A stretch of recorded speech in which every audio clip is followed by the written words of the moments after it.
Sehnazs Vlogৰ নতুন এটি ভিডিঅ'লৈ আপোনালোক সকলোকে স্বাগতম জনাইছো। আজি এটা নতুন ভিডিঅ'লৈ মই আকৌ আহিছো আপোনালোকৰ মাজত। আজি মই ঘৰতে সহজতে কেনেদৰে মোমো বনাব পাৰি হেতু ৰেচিপি লৈ আহিছো। তেন্তে বলক ভিডিঅ'টো ষ্টাৰ্ট কৰো। মোমো বনাবৰ কাৰণে ফাৰ্ষ্ট এয়া মই ময়দা লৈছো 1.5 কাপ আৰু এয়া হৈছে ৰিফাইন আৰু পানী ঠাণ্ডা পানী দিলেও হ'ব। মই ঠাণ্ডা পানী ব্যৱহাৰ কৰিছো।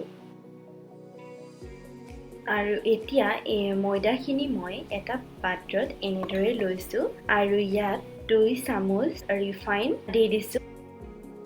ময়দাৰ পৰিমাণ অনুসৰি আন্দাজ কৰি নিমখ দিব লাগে। মই আধা চামুচ এনেদৰে দি দিছিলো। এই গুটেখিনি মই মিক্স কৰি লম। এতিয়া পানীখিনি সৰহকৈ দিব নালাগে। ইয়াত লাহে লাহে অলপ অলপকৈ পানী দি গুটেই ময়দাখিনি মই খচি লম। ময়দাখিনি মোৰ খচি হৈ গ'ল। অলপ সফট হ'ব লাগিব। এতিয়া মই এনেদৰে 2 ঘণ্টাৰ বাবে মোমোৰ যিটো ডো বনালো ময়দাৰ এখন কাপোৰেৰে ঢাকি ৰাখিছো।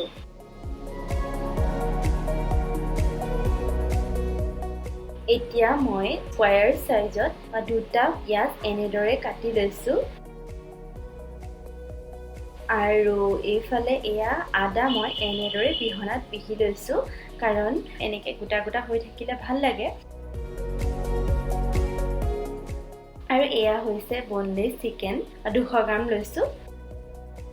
চিকেনখিনি মই মিক্সিত পেষ্ট কৰি লৈছো। এয়া পেষ্ট কৰা চিকেন। তো এয়া হৈছে পিয়াজ,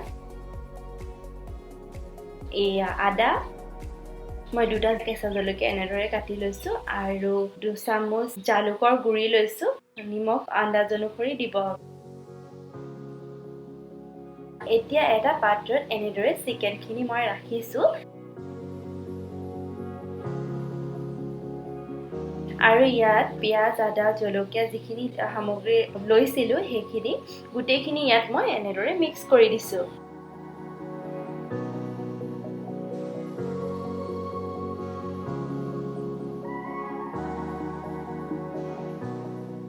যিহেতু মই ৰাইচ কুকাৰত মোমো বনাম, আধা ঘণ্টা সময় উতলাইছিলো পানীখিনি। আগতে মই দেখাইছিলো যে ময়দাৰ ডোটো যে বনাইছিলো, সৰু সৰুকে এনেকে ময়দাখিনি অলপ অলপকে কাটি লৈছো।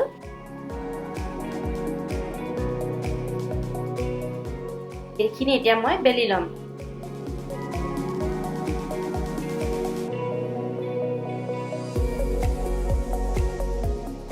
এয়া মোৰ বেলি এইখিনি হৈ গ'ল। এতিয়া মই বেলি ৰখা ৰুটিখনত এনেদৰে চিকেনখিনি ৰাখি গোটেইখিনি মই হাতেৰে সাজ দি বনাই লৈছো।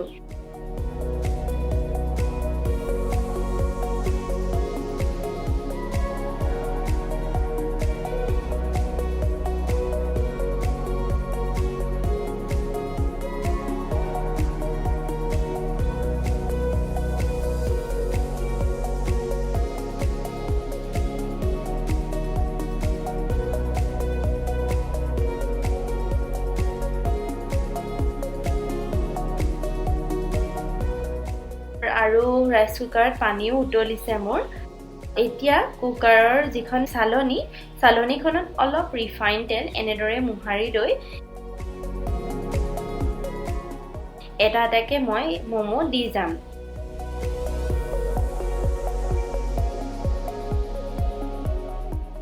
এনেদৰে ইয়াত দি মই চালনীখন ৰাইচ কুকাৰত পাতি দিম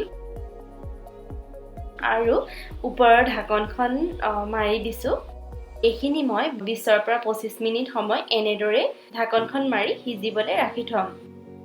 আৰু যিহেতু মোমো খালে বিলাহীৰ চাটনি লাগিব, সো হেতু কাৰণে মই বিলাহীৰ চাটনিৰ কাৰণে মই এফালে লৈছো 2টা বিলাহী, পিয়াজ লৈছো অলপ আৰু অকণমান আদা, নিমখ লৈছো আন্দাজ অনুসৰি আৰু এফালে লৈছো মই এটা ভোট জলকীয়া।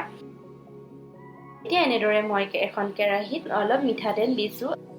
মিঠাতেলখিনি গৰম হওঁতে ইয়াত মই পিয়াজ আদাখিনি দি অকণমান ৰঙা হওঁতে ইয়াত মই বিলাহীখিনি দি দিছো।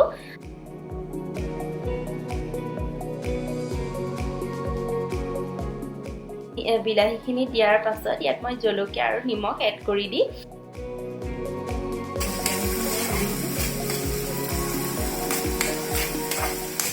এতিয়া এইখিনি সিজি গ'ল তো মই মিক্সিত এনেদৰে পেষ্ট বনাই ললো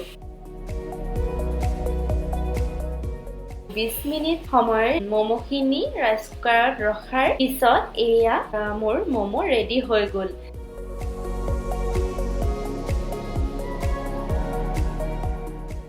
আজিৰ ভিডিওটো চাই কেনে পালে মোক জনাব কমেন্টত আৰু যদি ভাল লাগিলে তেন্তে মোৰ ভিডিওটো লাইক কৰিব আৰু মোৰ চেনেলটো সাবস্ক্ৰাইব কৰি দিব থ্যাংক ইউ